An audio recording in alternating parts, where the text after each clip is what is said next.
بيبدأ الفيلم بعالم أحياء اسمه جريس وهو بيفوق من غيبوبة وبيلاقي قدامه روبوت بيعرفه إن هو كان في غيبوبة لمدة 11 سنة. فبيتصدم جريس وبيكون كمان فاقد الذاكرة ومش فاكر أي حاجة عن حياته، وساعتها بيتحرك في المكان وبيحاول يعرف هو فين بالظبط، وبيطلع فوق سلم وبيلاقي قدامه جثتين لراجل وست. فبيكمل طلوع على السلم لحد ما بيوصل للدور اللي فوقيه وبيحاول يعرف هو فين، وفجأة بيلاقي جنبه شباك وبيشوف الفضاء. فبيستنتج ان هو موجود في مركبة فضائية وبيكون مش عارف ايه اللي جابه على المركبة دي اصلا. فبيبدأ يستكشف المركبة على امل ان هو يلاقي اي حاجة تخليه يفتكر هو مين وازاي وصل للمركبة الفضائية دي. فبيروح لغرفة المحاكاة وبيشوف شاشات بتعرض مناظر طبيعية من كوكب الارض، ودي هدفها دعم الحالة النفسية لرواد الفضاء. فبيكمل استكشاف في المركبة لحد ما بيوصل لغرفة التحكم، وهناك بيسمع صوت ذكاء اصطناعي خاص بالكمبيوتر الرئيسي بتاع المركبة الفضائية. فبيسأله جريس عن قائد المركبة وايه اللي جابه للمركبة دي. فبيرد عليه الذكاء الاصطناعي وبيقول له ان قائد المركبة مات هو والمساعدة بتاعته، وبيعرفه ان هو جه المركبة دي لان هو في رحلة لإنقاذ كوكب الارض من الدمار، ومش بيقول له اي تفاصيل عن الرحلة. فبيطلب منه جريس يتحرك بالمركبة الفضائية ويرجعه لكوكب الارض، ولكن الذكاء الاصطناعي بيرفض لان المسافة من مكانه لكوكب الارض كبيرة وهتاخد تقريبا 11 سنة للرجوع لكوكب الارض، والمركبة محتاجة كمية وقود اكبر علشان تكفي رحلة الرجوع لكوكب الارض. وللأسف ده صعب لان الوقود اللي في المركبة قليل جدا ومش هيكفي لرحلة الرجوع. فبيتصدم جريس وبيكون مش مصدق الكلام ده، وساعتها بيشوف الخريطة اللي على الكمبيوتر وبيتفاجئ ان المكان اللي هو فيه بعيد عن المجموعة الشمسية بكتير، وده معناه ان كلام الذكاء الاصطناعي صح وان هو محتاج 11 سنة على الاقل علشان يقدر يرجع لكوكب الارض. فبيشوف على الكمبيوتر كمية الوقود اللي موجودة وبيلاقيها قليلة، وبيعرف ان هي هتخلص خلال سنة او 2. فبيبدأ يحسب مدة الرجوع لكوكب الارض، وده في حالة ان هو وفر في طاقة المركبة الفضائية علشان يخلي الوقود ما يخلصش بسرعة. وساعتها بيكتشف ان هو لو وفر طاقة السفينة سرعتها هتقل وهيرجع كوكب الارض بعد 113 سنة و8 شهور، وطبعا دي مدة كبيرة وهيكون مات على المركبة. وفجأة بيحس بصداع شديد وبتبدأ ذاكرته ترجع له من تاني. فبيفتكر لما كان مدرس احياء في مدرسة وبيشرح للطلبة ان وكالة ناسا اكتشفوا ان في خط من الضوء موجود بين كوكب الزهرة والشمس، والخط ده اسمه خط بتروفا. والغريب ان من ساعة ما الخط ده ظهر درجة الحرارة على كوكب الارض بتقل كل سنة 4 درجات مئوية. فساعتها وكالة ناسا حست ان في حاجة بتحصل للشمس وبدأوا يعملوا ابحاث وتجارب لحد ما اكتشفوا كارثة كبيرة، وهي ان في كائن حجمه صغير اسمه ستورفاج،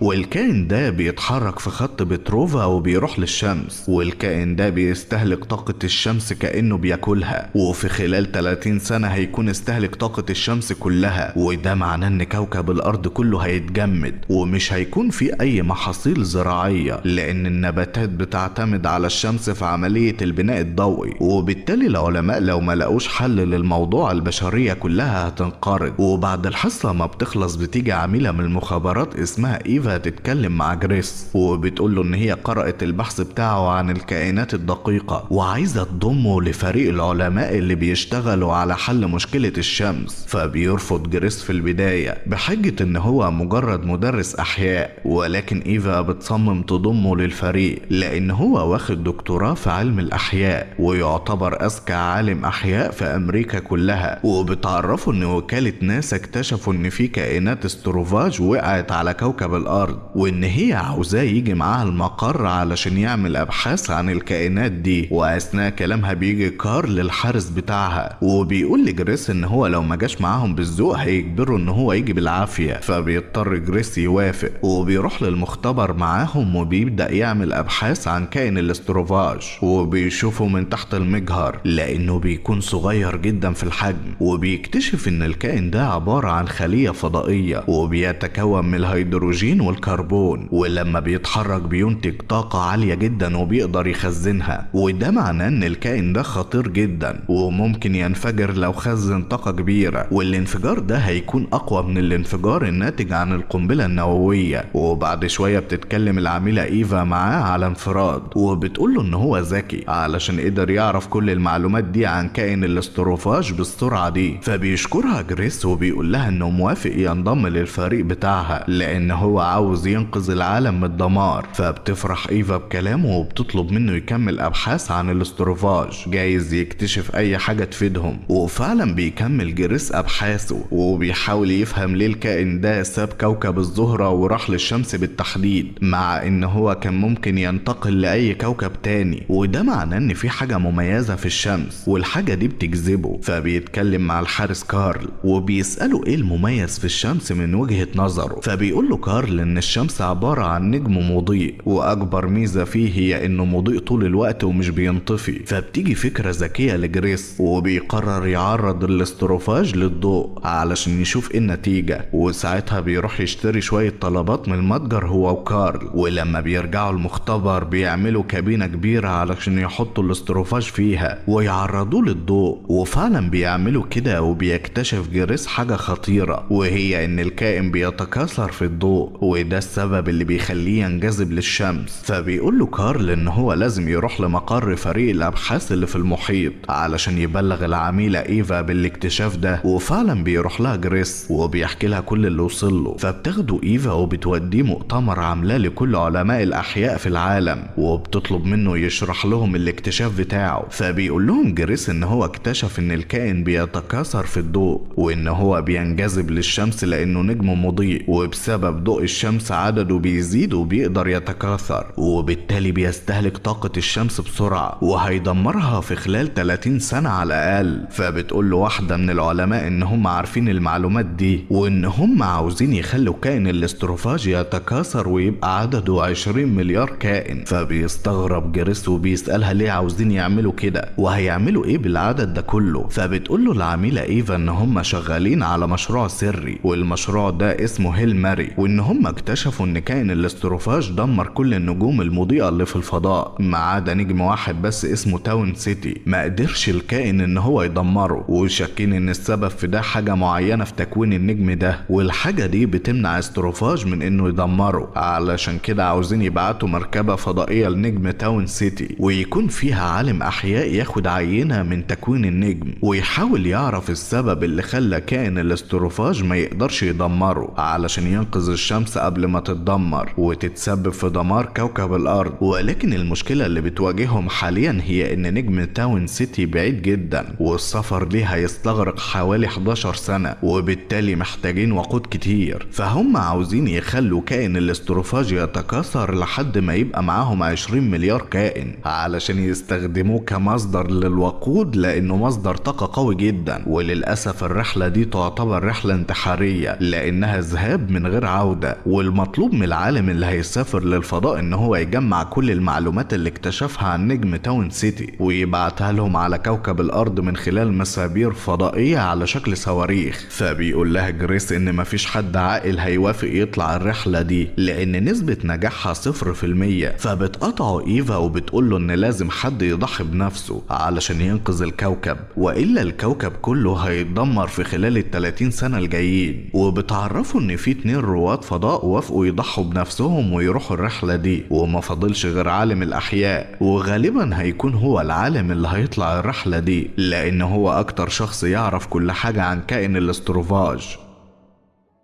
وبعد ما بيفتكر جريس كل الكلام ده بياخد جثة رائد الفضاء والمساعدة بتاعته وبيرميهم من المركبة الفضائية، ولكن فجأة بيلاقي سفينة فضائية كبيرة بتقرب من المركبة بتاعته. فبيروح جريس غرفة القيادة وبيتحرك بالمركبة بعيد عن السفينة الفضائية، ولكن بيتفاجئ ان السفينة الفضائية بتقرب منه تاني وبتقف قدامه وبيخرج منها حاجة غريبة بتتحرك ناحية المركبة بتاعته. فبيفتكر ان هي قنبلة وبيكون خايف ومرعوب مرعوب، ولكن بمجرد ما الحاجة دي بتخبط في المركبة ما بيحصلهاش حاجة. فبيطمن جريس وبيعرف ان هي مش قنبلة، وبيلاقي حاجة تانية بتتحدف من السفينة الفضائية ناحيته. فبيخمن ان صاحب السفينة دي بيحاول يبعت له رسالة، وبيقرر ان هو يخرج يمسك الحاجة دي. وفعلا بيلبس بدلة رواد الفضاء وبيخرج يمسكها، وبعدها بيرجع تاني وبيلاقي الحاجة دي عبارة عن ازازة معدنية. فبيفتحها وبيلاقي فيها مجسم على شكل غريب، وبيكون مش فاهم ايه الشكل ده. فبيفتح الخريطة على الكمبيوتر وبيشوف مجموعة كواكب على نفس الشكل بتاع المجسم، وبيلاقي صاحب السفينة محدد له جزء معين في المجسم. فبيستنتج ان صاحب السفينة دي بعت له المجسم علشان يعرف مكان الكوكب اللي هو جه منه. فبيبدأ جريس يعدل على المجسم علشان يعرف الكائن مكان كوكب الارض اللي هو جاي منه، وبعدها بيحط المجسم في الازازة بتاعته وبيحدفها له. وبعد شوية بيتفاجئ ان الكائن الفضائي بيعمل جسر بين السفينة الفضائية بتاعته والمركبة بتاعت جريس. فبيفهم ان الكائن الفضائي عاوزه يدخل الجسر ويروح يقابله، وفعلا بيدخل الجسر وبيفضل ماشي فيه لحد ما بيوصل لحيطة زجاجية، وساعتها بيظهر له الكائن الفضائي وبيكون شكله غريب وجسمه شبه الصخور. فبيترعب جريس منه وبيفضل يصرخ، والمفاجأة ان الكائن بيصرخ هو كمان وبيقلد كل حركات جريس. فبيهدى جريس وبيحس ان هو لطيف ومش مؤذي، ولكن بيكون مش فاهم لغته نهائي، مع ان الكائن فاهم لغة جريس كويس. فبيشاور له الكائن على صندوق جنبه علشان يفتحه، ولما بيفتح جريس الصندوق بيلاقي مجسم على شكل 8 حلقات. فبيفهم ان الكائن الفضائي عاوز يقول له ان الجسر فيه اكسجين، وان هو يقدر يخلع الخوذة اللي هو لابسها، وده لان ال8 حلقات دول بيعبروا عن الرقم الذري بتاع الاكسجين اللي هو برضه 8. فبيرفض جريس في البداية لانه مش واثق في كلامه، خصوصا لانه لو خلع الخوذة وطلع كلام الكائن غلط ساعتها هيموت على طول. ولكنه بيقرر يجازف وبيخلع الخوذة علشان يشوف اذا كان الكائن ده محل ثقة ولا لا. وفعلا بيخلعها وبيلاقي الجسر فيه اكسجين. فبيبدأ يثق في الكائن ده وبتجيله فكرة علشان يقدر يتواصل معاه، والفكرة هي انه يسجل كل الكلمات بتاع الكائن على برنامج على اللابتوب،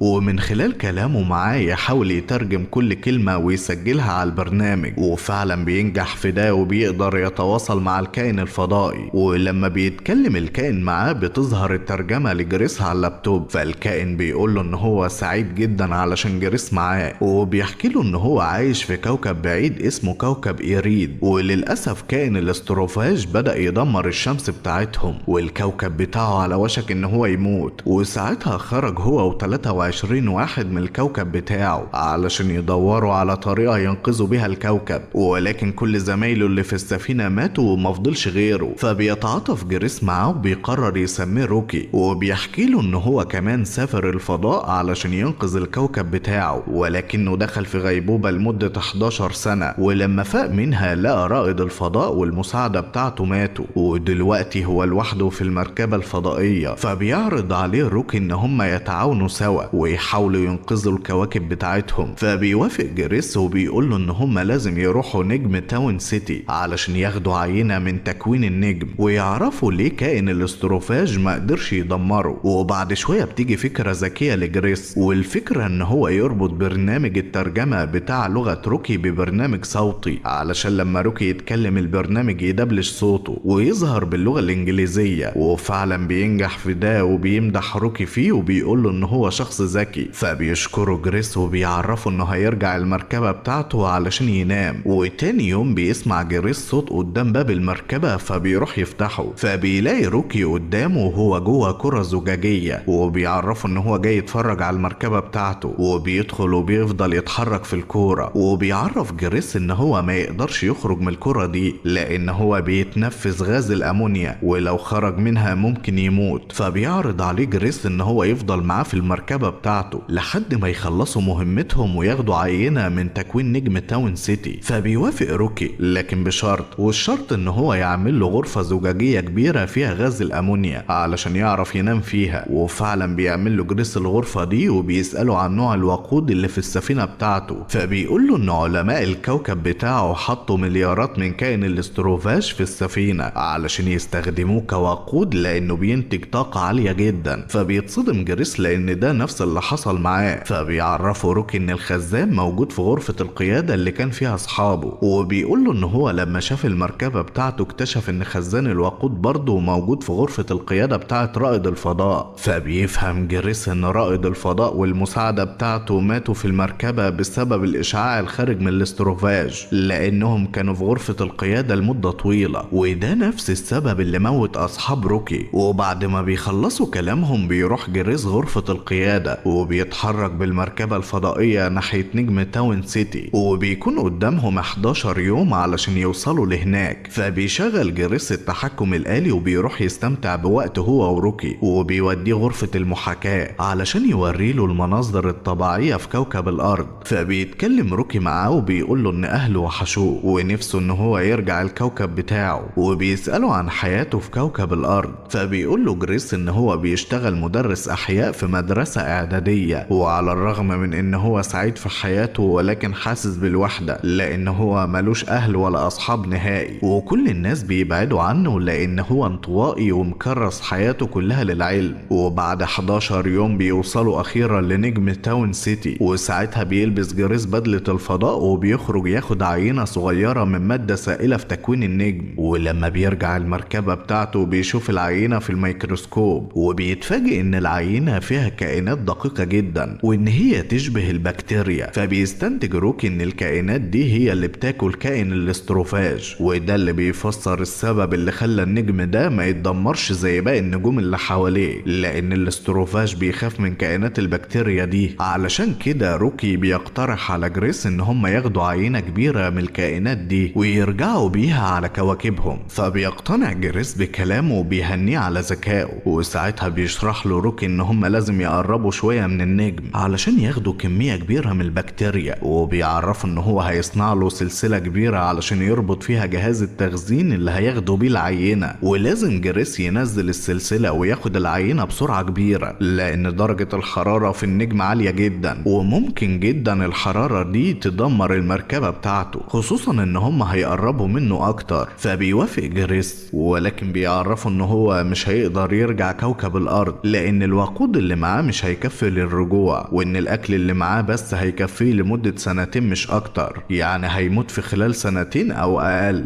علشان كده هو عاوز ينفذ المهمة دي بأي طريقة لأن كل سكان كوكب الأرض بيعتمدوا عليه، ولو فشل في المهمة دي الكوكب هيتدمر. فبيتصدم روكي وبيلومه علشان ما قالوش الموضوع ده، وبيقوله إن هو شخص شجاع وفخور إن هو ليه صديق كويس زيه، وبيعرفه إن السفينة الفضائية بتاعته فيها وقود كتير وإن هو هيديله الوقود اللي هو محتاجه علشان يساعده ويرجعه كوكبه. فبينهار جريس من العياط لأنه كان فقد الأمل في الرجوع لكوكب الأرض، وبيحضن روكي وهو سعيد وبيشكره على مساعدته ليه. وبعد شوية بيدخل غرفة القيادة هو وروكي، وبيقرب السفينة من نجم تاون سيتي، وساعتها بيحدف روكي جهاز التخزين علشان ياخدوا العينة. ولما الجهاز بياخد العينة بيلبس جريس بدلة الفضاء وبيخرج من السفينة علشان يشد السلسلة اللي فيها الجهاز وياخده. لكن في اللحظة دي بتبدأ المركبة تتأثر بدرجة حرارة النجم العالية، فبياخد جريس الجهاز بسرعة وبيتحرك ناحية باب المركبة الفضائية علشان يدخل، ولكن فجأة بيتكسر جزء من السفينة وبيخبط فيه، فبيقع جريس على المركبة وبيفقد الوعي. ولما بيفوق بيلاقي جهاز التخزين وقع منه على هيكل المركبة من تحت، فبيروح يجيبه بسرعة. وبعدها بيدخل المركبة وبيروح غرفة القيادة علشان يبعد المركبة عن النجم لأن درجة الحرارة بدأت تدمرها. ولكن بيتفاجئ إن في خزانين وقود اتخرموا وبيعطلوا المركبة، فبيقترح عليه روكي إن هو يرمي الخزانين دول بسرعة قبل ما يتسببوا في انفجار المركبة. وفعلا بيعمل جريس كده وبيدوس على الزرار اللي بيفك الخزانين دول، وساعتها بتفقد المركبة قوة الطرد المركزية بسبب إن الوقود قل وبتفضل تلف بسرعة. فبيتخبط جريس وبيفقد الوعي، ولما بيشوفه روكي وهو بينزف بيقلق عليه،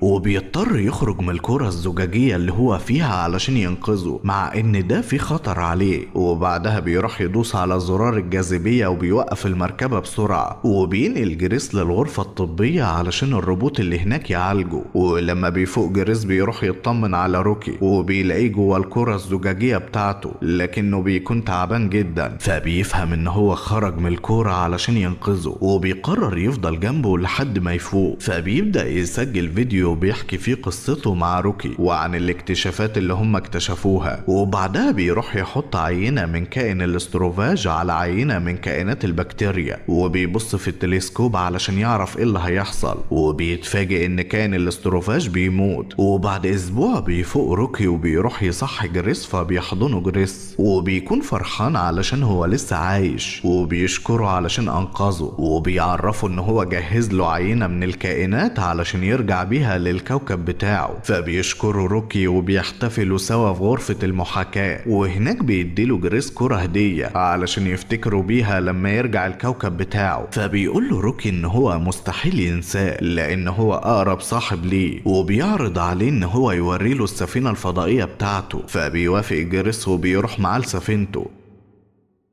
وهناك بيفتكر ماضيه لما كان قاعد مع العميلة إيفا، وبيقول لها ان هو مش عاوز يطلع الرحلة دي، وبيطلب منها تخلي اي عالم تاني يسافر. فبتقول له إيفا وقتها ان هو اكتر شخص مناسب للرحلة دي، لان هو ما عندوش اهل معتمدين عليه، ده غير ان هو اذكى شخص في كل علماء الاحياء اللي في الفريق. وبتترجاه يطلع الرحلة لان البشر كلهم معتمدين عليه، خصوصا لان ربع سكان العالم هيموتوا خلال ال10 سنين الجايين، وده بسبب ان درجة الحرارة بتقل 4 درجات مئوية كل سنة لان الشمس بتفقد قوتها بالتدريج. فبيصمم جريس على رأيه وبيعتذر لها علشان مش هيقدر يطلع الرحلة دي. وساعتها بتتعصب إيفا وبتعرفه ان هي مضطرة تخليه يطلع غصب عنه، وبتدخل دكتور علشان يحقنه بمخدر، وبتقوله ان الحقنة دي هتدخله في غيبوبة لفترة طويلة، ولما يفوق هيلاقي نفسه على المركبة الفضائية وهيكون فاقد الذاكرة مؤقتا، ومع الوقت ذاكرته هترجع له من تاني، وهيضطر ينفذ المهمة دي غصب عنه علشان ينقذ الكوكب. فبيتصدم جريس وبيطلع يجري على امل ان هو يهرب، ولكن للأسف الحراس بيمسكوه وبيحقنوه بالحقنة المخدرة. وبعد شوية بيستعد جريس علشان يرجع الكوكب، وبيروح يقابل روكي على الجسر، وهناك بيعرفوا روكي ان هو حطله الوقود اللي هو محتاجه علشان يرجع للأرض. فبيشكروا جريس على كل اللي عمله علشانه وبيودعه وبيمشي، وبعدها بيتحرك في اتجاه كوكب الأرض، وبيكون قدامه 11 سنة علشان يوصل. فبيشغل التحكم الآلي وبيروح ينام شوية علشان يرتاح، وفجأة بيصحى على صوت إنذار في المركبة. فبيقوم يشوف فيه ايه، وبيلاقي تسريب جاي من 3 خزانات وقود، وساعتها بيعرف ان في جزء من عينات البكتيريا اللي معاه قدرت تتكاثر وخرجت من جهاز التخزين اللي معاه، وبدأوا يتحركوا